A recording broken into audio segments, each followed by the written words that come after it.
In 1977, Mattel Toys started an electronics division and released the world's first microprocessor-based handheld games.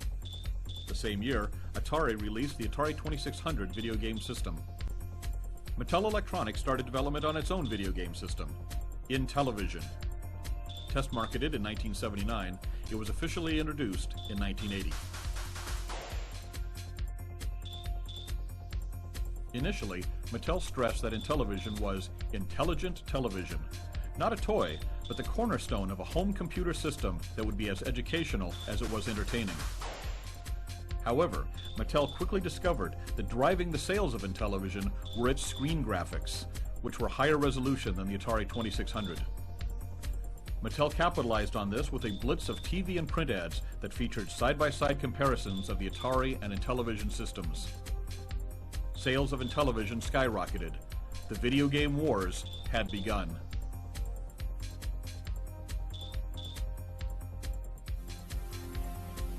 During 1981, Mattel hired programmers as fast as possible to meet the demand for more games. This was a new industry, so enthusiasm and energy were more important than experience. Most of those hired were in their early 20s. For many, designing Intellivision games was their first job. A TV Guide profile of the Intellivision programmers dubbed them the Blue Sky Rangers. So many people were arriving, there was no place to put them. Throughout Mattel's headquarters in Hawthorne, California, pockets of Intellivision programmers were crammed wherever some extra office space could be found. Early in 1982, the staff was moved into a warehouse down the block from the main Mattel building. They continued to work on Intellivision games while the warehouse was being remodeled into an office building around them. With Intellivision racking up phenomenal sales, Mattel attacked the market aggressively. A voice module was announced that would add synthesized speech to new games. M-Network, translations of Intellivision games for play on the Atari 2600, was introduced. In 1982, the rate of hiring was increased.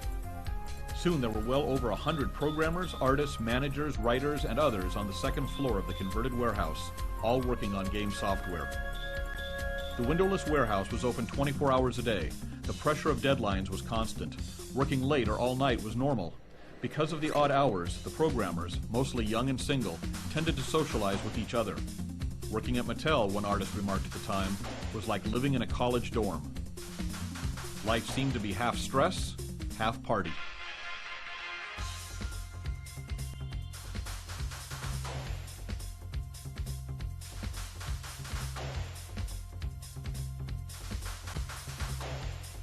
Half stress, half party was a good description of the video game industry in general.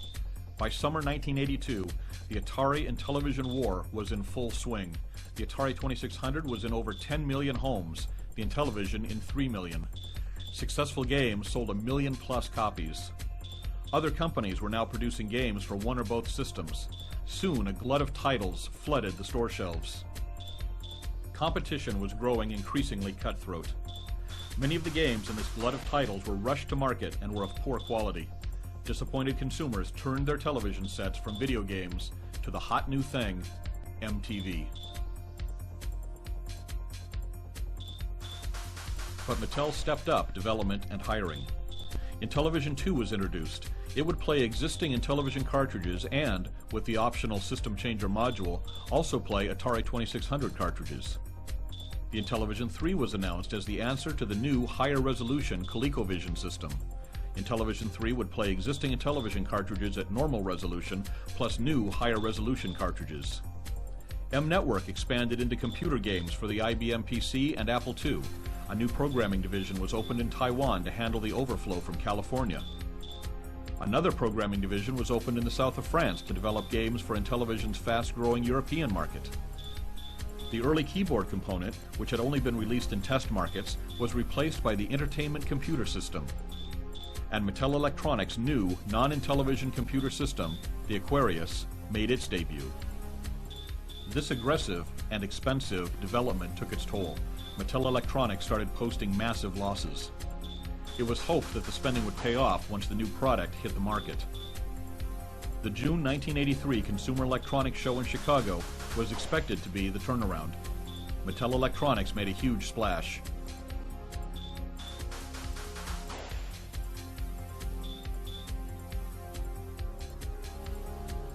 While the enthusiasm for Intellivision and its games was still strong, the reception for the new hardware, Intellivision 3, Aquarius, the entertainment computer system, was lukewarm.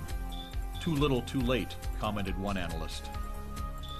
Mattel Incorporated responded by replacing Electronics' top management.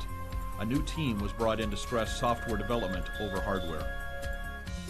The new team discontinued the Intellivoice and Aquarius, canceled the still unreleased Intellivision 3, and put future development of the entertainment computer system at the lowest priority. Over 500 workers were laid off in August. Game development continued, but so did the slide into debt.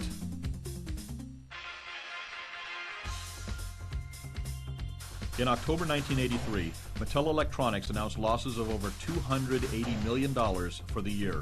More layoffs quickly followed. Down to about 30 people, the software staff spent November and December polishing up their games and their resumes. The remaining programmers were laid off January 20th, 1984. They threw a wake for Intellivision. But Intellivision refused to die. The former marketing VP for Mattel Electronics bought the rights to the system and started INTV Corporation.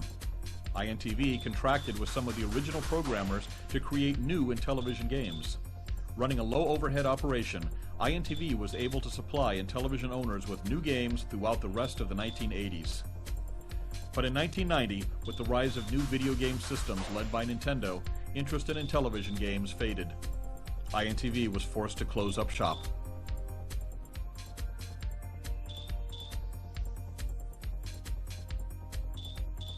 The Blue Sky Rangers, however, lived on.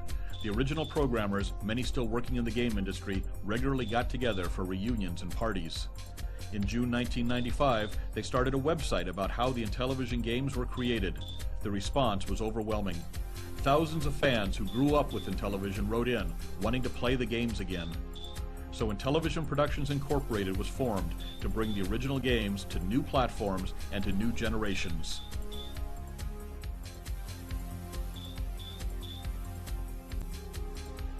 More than 2 decades after the original idea, Intellivision lives.